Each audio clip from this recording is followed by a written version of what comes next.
Today we're going to talk about God's view of warriors.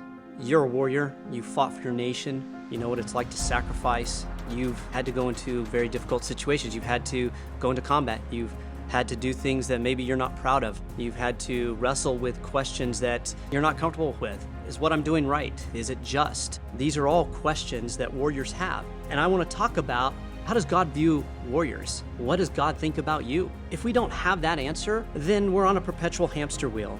Maybe you find a counselor or two and they make you feel good for a time.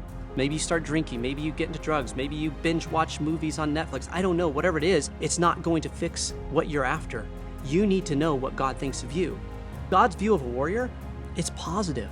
God needs men and women who are willing to go into battle and combat evil. For some of us, that means physically on a battlefield. A warrior is someone who defends, someone who protects.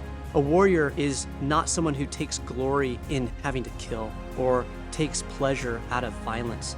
A warrior looks for other ways to solve problems, but a warrior will never back down from a fight. A warrior will never let someone who cannot protect themselves go unprotected. The Bible is for self-defense. In fact, we see God actually using his people to go in and wipe out nations that were doing horrible things. God uses David. David is a man after God's own heart. He's a warrior. He's a fighter. And he goes in and he takes out Philistines.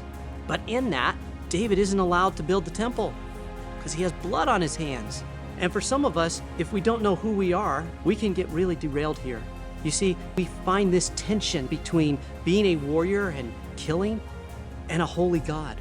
But there's a way that makes sense here. David was created for a purpose. He was created to be a warrior. He was created to be out in the field. But God created Solomon to build the temple, to be a man who dwelt in peace because of what David did. See, that's what also warriors are. Warriors are men and women who are willing to lay down their lives so others don't have to. Men and women who are willing to stand up for what is right so others can be at peace. In that, we can know that we are serving a God who is just, a God who is good, a God who does triumph over evil. In all of that, we can know that we can do the right thing. And when we don't do the right thing, when we overstep, and David overstepped, we know that we can fall back on the grace that God has given us through Jesus Christ on the cross. We can be forgiven for the things that we have done.